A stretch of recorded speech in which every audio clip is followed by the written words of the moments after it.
Hola! Hi everyone! How are you tonight? Welcome to the Immigrants Bridge Show Live. Thank you so much for tuning in. This is certainly going to be a jam-packed session where I will answer any questions or concerns that you have regarding the tweet that came out last night regarding a proposed executive order to stop immigration. So I know that this might be very concerning to a lot of you. So please hang on. Let's give people a few minutes to log in and we'll go ahead and get started. Let me go ahead and log in on my phone as well.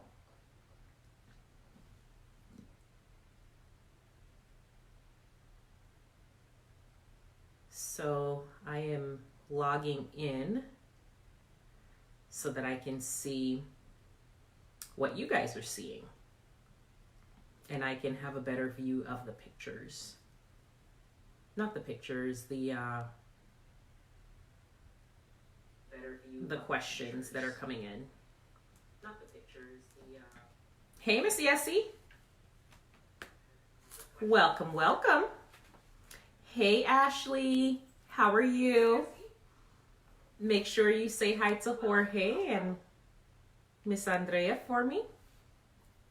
Who else is on? Hey, Miss Myrna. Nice to see you. Ooh, I look very pretty today. Thank you.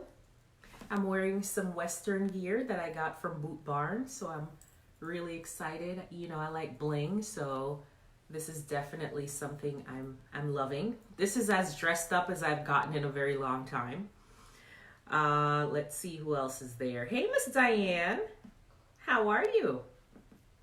Hey, Patty. Good to see you, my dear. I'm so proud of my team coming on at 7 o'clock to be with me every night. Thank you, guys. Thanks for getting the word out. Hey, look, it's Miss Avril. Come through, Miss Avril. Represent. Good to see you all. Definitely a hot topic for tonight. Definitely not the one that I had planned to speak on, but it's certainly worth talking about. So if you are on, please, there is an opportunity for you to share this live with other people that you think might benefit from learning about this breaking immigration news. So please go ahead and share the like with them. I think you're able to click on the bottom of your screen and click share, and you can invite specific people. I really won't get into too much of it until we have a good amount of people so that I don't have to repeat. So in the meantime, if there are any questions that you have not related to the executive order, I will go ahead and take those questions now. I don't see a whole lot of people that speak only Spanish, so I am going to kind of stick with English for now, but I'll definitely get into Spanish as well. I've been doing this Facebook Live program for a little over a week. You guys are in my girl cave. This is my personal space where I work, I pray, I hang out, and I can just be me. So thank you for coming into my space and sharing some time with me. I see here Miss Avril saying that Miss Michelle is also watching. Shout out to Miss Michelle. Oh, here is a question. Hey, Kristen. You need a cave? Yes, every girl needs a cave. That is definitely what I have to say. Every girl needs a cave. It's a little room off of my master suite where I can get away from my husband, get away from my children, and even my cats. So this is my private little area. Someone does have a question here. Do you know the time frame for filing for children over the age of 21? So let me move my cell phone and I can check the visa bulletin real quick. And I will let you know. So la pregunta es si ¿qué es el tiempo para procesar un caso por hijos que tienen más de 21 años? So depende del país. So because I know Diane, she's probably asking about Jamaica. So I will check. Mexico is different. China is different. India is different, and the Philippines. So an unmarried child over the age of 21 that's being filed for by a parent, it is taking about 6 years. So ahora está tomando como 6 años para procesar el caso si la persona es solo, la persona es afuera del país y los padres están pidiendo y la persona tiene más de 21 años. So, por la mayoría del mundo, ellos están procesando casos que recibe en enero de 2014. So, aproximadamente 6 años. En México, wow, qué vergüenza. En México, ellos están en el mismo categoría. Ellos están procesando casos que recibe en septiembre de 97. So, cuando la gente dice que, tiene que esperar en la línea, por mí es como hablo con el mano, because la línea es ridículo, okay? So, what I was saying is that for Mexico, if in the same category, remember, for the rest of the world, they're processing cases that were received in January of 2014. So that's about 6 years for a kid that's over 21 being filed for a U.S. citizen parent. In the same category for Mexico, they are processing cases that were received in 1997. Okay, 1997. So this is crazy. So when people tell me or say people need to get in the line, I tell them, talk to the hand, baby, because you don't understand really how long this line is. So that's one of my pet peeves when people tell me about this line when they don't know jack diddly squat about immigration. So the line is often very long for people from Mexico. Okay, and y'all know that I'm Jamexican, so when they messing with Mexico, they messing with me. Okay, let me see what other questions I have. Otra pregunta, sí. ¿Qué puede pasar si la persona que es solo, es soltera, casar durante el proceso? So, como explica la semana pasada, si la persona casar durante el proceso, entonces la mayoría del tiempo el caso está terminado. So, es más avisable que la gente no casar durante ese proceso. Okay?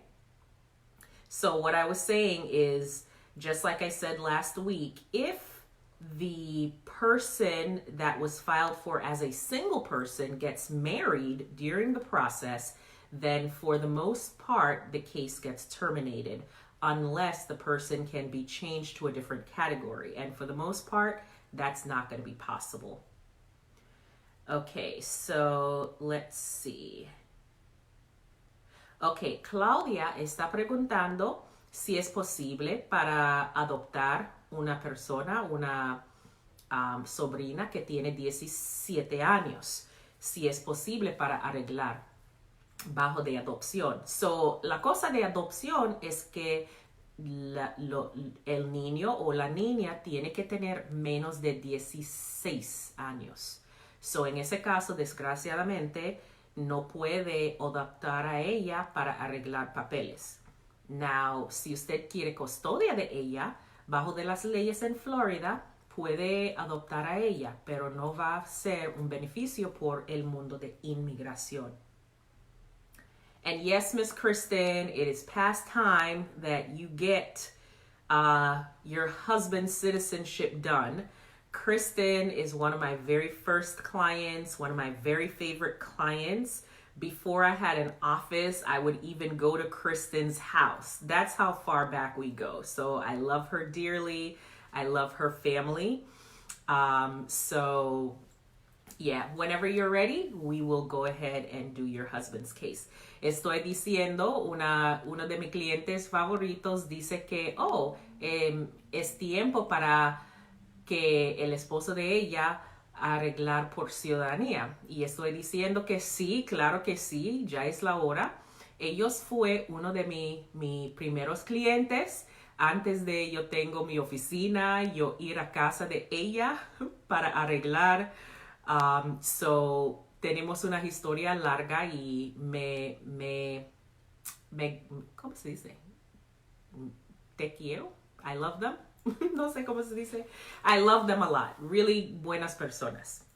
Okay, so we have a good amount of people. So yo voy a comenzar hablando de esa nueva ley, orden ejecutivo del presidente. So, right now, since we have a good amount of people, I am going to start talking about this proposed executive order from the president.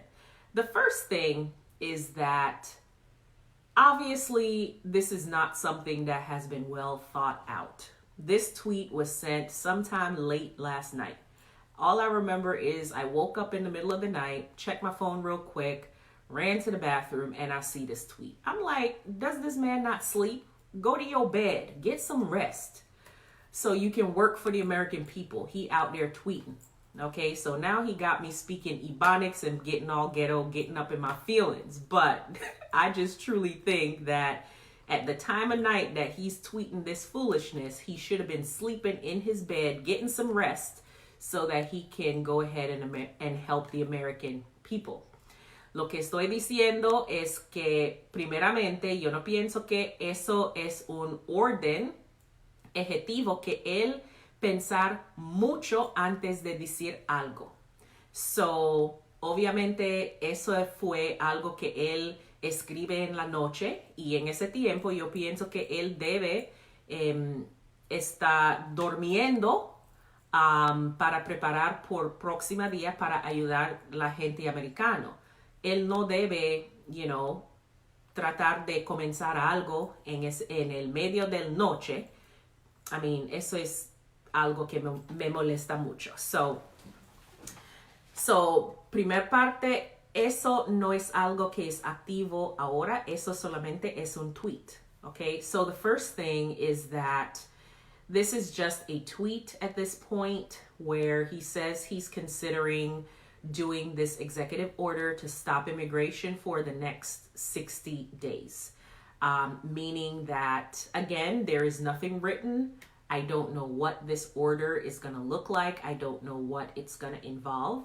But apparently it's going to be supposedly short, a 2-month period, a 60-day period, where he's going to stop immigration, meaning that stopping immigrants from coming into the country. So ahora, aunque no tenemos muchos detalles de un orden de él, imagino que él está diciendo que en los próximos 60 días, 60 days, 2 meses, él va a parar inmigración a los inmigrantes que está entrando el país. So, no tengo muchos detalles, so no puedo decir cosas específicas. Yo simplemente va a decir lo que yo pienso que va a pasar. So, even though we don't have a whole lot of information about what is going to go on, I think he is going to do something similar to the Muslim ban, which was heavily litigated in the courts. So for a good long time, this executive order did not go through, and lots of immigration attorneys, federal attorneys fought these cases in front of the courts, the federal courts, and there was an injunction issued to where it stopped whatever he was proposing. So it is my hope that if he does go ahead and issues this executive order, that what's going to happen is immediately an injunction is going to be filed against what he does. And of course, this injunction has to be heard by the courts and it has to go through the court system. So my hope is that by the end of his 60-day proposed time period, the time for COVID-19 has passed and really what he's proposing is moot and there is no purpose to what he is proposing to do because things will be tied up in the court system. So lo que estoy diciendo es que yo imagino que inmediatamente después que él comienza un orden ejecutivo contra la gente en inmigración diciendo que él no va a permitir inmigrantes a entrar en los Estados Unidos después del caso se está aprobado. Yo pienso que inmediatamente los abogados de inmigración o otros abogados federales va a aplicar por un orden de restricción para que él no puede hacer ese orden ejecutivo. So, imagino que va a ser muy similar al ban de los muslims.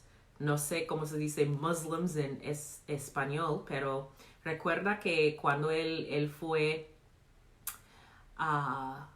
él está primeramente en oficina, la primera cosa que él hace es cancelar los muslims a entrar a los Estados Unidos. So, imagino que eso es algo que él va a tratar lo mismo. Pero recuerda, hay un proceso en las cortes. So, si los abogados aplican para que él no puede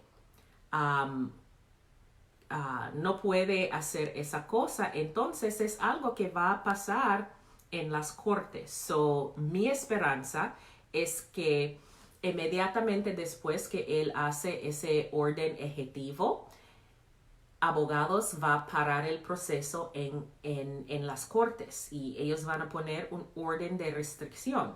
Y si el propósito de él es solamente 60 días, 2 meses, imagino que lo que él está tratando no significa nada porque el caso va a ser en frente de los jueces federales. So, yo pienso que eso que él está tratando no tiene sentido a mí, porque él debe saber que todo el poder de inmigración es en el Congreso, ¿ok?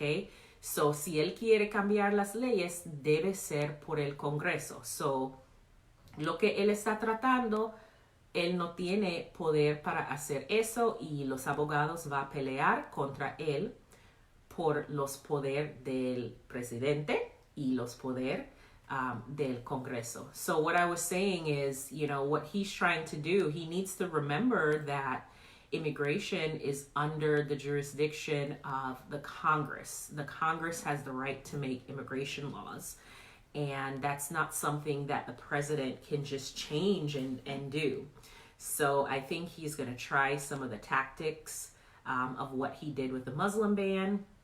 But by the time everything goes through the courts, everything's pretty much going to be done. Hello, Michelle. Hi, Valeria, mi bonita, ¿cómo está? Hola, Jesús. Mi amor, ¿cómo está? I'm seeing the daughter of one of my clients online watching, so I'm happy to see her. But I don't think much is going to be accomplished. Even if he does this, I think it's for reasons of distraction, because right now he needs to be focused on getting things right with COVID-19 and reopening the American economy. That's what he should be focused on, and not continuing his attack on immigrants. So lo que estoy diciendo es que yo pienso que él debe focar en el coronavirus y otra vez la economía para beneficiar a la gente que está viviendo aquí en los Estados Unidos. Lo que él está haciendo es una distracción porque no significa nada. Lo que él está tratando, ellos van a parar en las cortes. Y también el punto es que no es necesaria. Recuerda que la mayoría de los países tiene programas ahora que no permite a nadie salir del país o entrar los países. So, lo que él está haciendo no tiene sentido porque ya las países está haciendo. So what I'm saying is that I really don't think what he's doing is going to achieve anything. Remember, a lot of the countries are already doing this. A lot of the countries have already said we are not allowing people to leave and enter our countries for a period of time. If I'm not mistaken, Mexico and Canada have given another 30 days where they're restricting travel between the United States, Mexico, and Canada here in North America. So if he's trying to prevent immigrants from coming to the United States, that program is already in place. The countries are already doing that. I know, for example, I was born in Jamaica, and I would love to go and visit my country and get a little vacation. Guess what? I cannot go because the Jamaican government has said you are not essential to coming to the country right now, and you can't come. And very similar, Jamaicans are really not coming to the United States. So it doesn't make sense what he's trying to do. A lot of the countries have already put these processes in place. So I really don't think that what he's doing makes any kind of sense, and it's really going to cost the American people more money fighting this case that is unnecessary in court, because that's exactly where it's going to end up. So for example, if tomorrow he issues this executive order, we are going to fight it immediately. Oh, I just see Attorney Rachel. Hey, Attorney Rachel. So lo que estoy diciendo que yo pienso que lo que va a pasar si mañana él mete ese orden ejecutivo, inmediatamente los abogados van a parar y tenemos que pelear en las cortes en todas las partes de los Estados Unidos. Eso va a perder tiempo, eso va a perder dinero de la gente americana, porque los casos son caros para pelear. So, yo pienso que es mejor si él focar en peleando contra el virus. Ahora no es el tiempo para pelear con los inmigrantes, right? So right now, I really think that he should focus on fighting the coronavirus, not fighting immigrants, because we do contribute to the economy in such a powerful way. So my final thoughts on this, let's say for some reason this executive order does go through, how might it affect people that have cases outside of the country? So for example, I'm going to give two examples.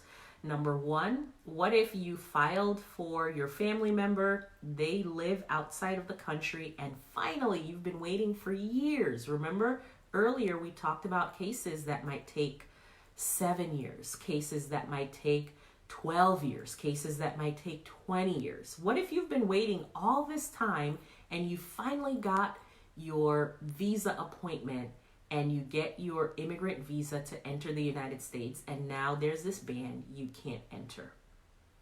That's going to be a devastating feeling. It's going to feel unfair, and people will be very discouraged. And I think that's exactly what the intent is of this new executive order. The other people that might be affected are our waiver clients. So what if, many of the people that are watching here, they remember the process. They remember that we had to apply for the waiver here in the United States, and then eventually there is, let's use Ciudad Juarez for an example. The spouse or family member would have to go to Ciudad Juarez for a final interview. What if you have your interview out there and you get your visa issued, but now because of this ban, you're going to be stuck out of the country for 60 days where you can't re-enter and reunite with your family? Remember, these are people who have already been living in the United States, and people who have jobs, and of course people who have family. Now you're going to try to separate these families for an additional 2 months. Why would you do that? I don't think that's fair, and I don't think it's right. So lo que estoy diciendo es que mi punto final es que las personas, ¿quién puede ser las personas que son afectados de esa orden? And recuerda que yo no sé exactamente qué va a decir ese orden. So eso solamente estoy pensando qué son las posibilidades. So hay dos personas, yo imagino que va a ser afectado de ese nuevo orden. Primeramente, personas que estaban esperando afuera del país. So, una pregunta más antes en la programa fue ¿cuánto tiempo está esperando la visa? Hijos que tienen más de 21 años. So, yo explica que en ciertos países es como 6 años de espera y en otros, específicamente en México, es como más cerca de 13, 14 años de espera. So, imagina a esas personas que están esperando tanto tiempo y ahora ellos reciben la visa de inmigrante para entrar a los Estados Unidos y comienza sus vidas finalmente aquí en los Estados Unidos. So, ahora ellos son personas, probablemente va a ser afectado por ese orden, porque ellos tienen que esperar 70 días más antes que ellos puedan entrar a los Estados Unidos. So, obviamente eso es muy triste, la gente probablemente va a desesperar. So, no es una situación muy buena, especialmente si ellos están esperando tanto tiempo. So, yo no pienso que eso es justo. Y yo no pienso que eso es necesario. La otra tipo de persona que probablemente va a ser afectado es personas que son beneficiarios de los perdones. So, yo tengo muchos de mis clientes aquí que el esposo o la esposa recibe un perdón aquí en los Estados Unidos. So, el final del proceso es que ellos tienen que regresar a sus países para obtener la visa de inmigrante. So, imagino eso, salir del país para su visa de su entrevista y está aprobado y ahora es tiempo para entrar al país otra vez. Pues, ¿qué puede pasar? Esas personas tienen que esperar 2 meses afuera. So, recuerda, esos son personas que están viviendo en los Estados Unidos, tienen trabajos, tienen las familias aquí y ahora ellos tienen residencia, pero no pueden entrar. Eso es algo malo, eso es algo que rompe mi corazón, porque no es justo y no es necesario. So, yo pienso que probablemente la mayoría de la gente que está afectado en medio de familiares, peticiones de familiares, es en esa categoría. Otras personas, obviamente, personas que tienen inversiones aquí en los Estados Unidos o son beneficiarios de visas de trabajo y no puede entrar. So, también eso va a afectar la economía aquí porque los negocios están dependiendo en esos trabajadores. So I did forget one category. The 2 examples that I gave earlier were for family-based petitions. But think about it, the employment-based petitions will be affected as well. So remember, a lot of the workforce here in the United States are temporary workers. People that work on farms, people that work in hotels, people that work doing things that no one else wants to do. Well, these employers in the United States, they're depending on these workers entering the United States to help their business grow and to contribute to the economy. Now you're going to stop those people from entering the United States. Who's that going to hurt? Us. I think this is an example of biting off your nose to spite your face. And I am completely in disagreement with it. I very much I'm in conjunction with what AILA, the American Immigration Lawyers Association, they issued a statement today, and I fully support what has been said in that statement. If you check out our website, our Facebook page, you will see the Bennett Law Center's response to this proposed executive order. Please do share this information. It is in English, Spanish, Portuguese, and Chinese. Absolutely share it. If you are joining us for the first time or if you have not yet liked our Facebook page, please do so. Please go ahead and like our Facebook page and of course, share this video with this very important information. You can also go ahead and like our Instagram. We post lots of fun pictures and pictures of our victories in the immigration world there as well. So please go ahead and follow us so you can get the most up-to-date information.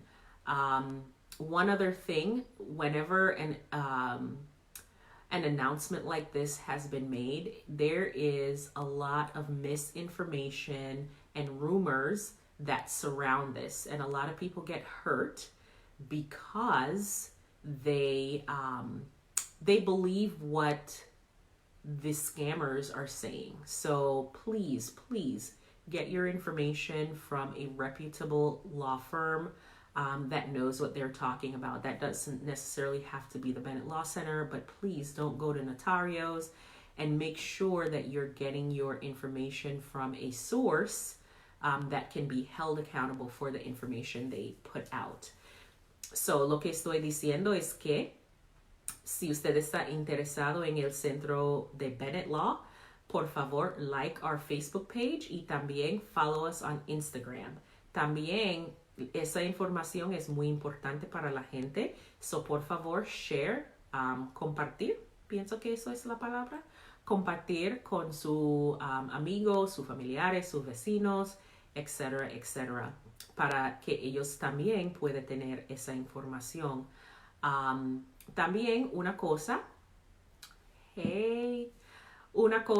es que en ese tiempo hay muchos scammers, personas que van a decir mala información, ellos quieren quitar su dinero. Por favor, si usted quiere información, usted tiene que hablar con una oficina de abogados que tiene buena reputación en la comunidad. No necesariamente del Bennett Law Center, pero por favor, hay muchos abogados que tienen la información que ustedes necesitan.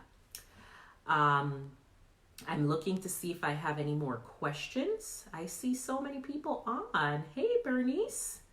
Jose. Mwah. Christine is saying that the president is going to make it easier for farmers to come in. Actually, it's not for farmers to come in. He's making it easier for people that are already in on the H-2A visa. So he definitely did not expand the program to get more people in. He's just saying that if the people are already here, that he will extend the time that they have here in the United States. So una persona pone una pregunta o algo que dice que Trump va a decir que los farmers, oh my God, my Spanish is so bad. ¿Cómo se dice farmers, guys? Dígame. Los farmers es más fácil para que ellos entren los Estados Unidos, pero eso no es exactamente correcto. Él solamente está diciendo que si las personas ya están aquí en los Estados Unidos, es más fácil para que ellos extender el tiempo. So, no es que él va a permitir más personas entre que va a trabajar en las fincas. Es simplemente que las personas que ya están aquí puede arreglar o puede obtener extensiones de las visas. Okay, so Spanish, y'all know I speak great Spanglish, so thank you for your patience. I did not know how to say farmers in Spanish, but everyone is telling me farmers is como rancheros. Okay, so rancheros. I got a new Spanish word today. Awesome. Thank you guys for telling me that.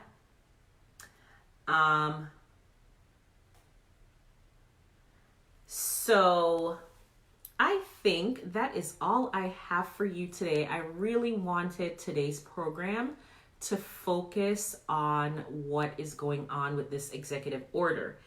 If the news is correct, we might actually have something issued tomorrow, or what day is tomorrow? Wednesday. So tomorrow or Thursday. If that is the case, then I will definitely break down what the law says point by point by point. Right now, I'm just speculating, explaining what I think can happen and who might be affected by this. But if we do get information on the specifics of the law, I will absolutely come back on and do another show to explain to you point by point what the law means and how it might affect you or might affect someone you know. So, finalmente, lo que yo estoy diciendo es que yo pienso que es posible, si él es serio, que vamos a tener ese orden mañana o jueves. No sé.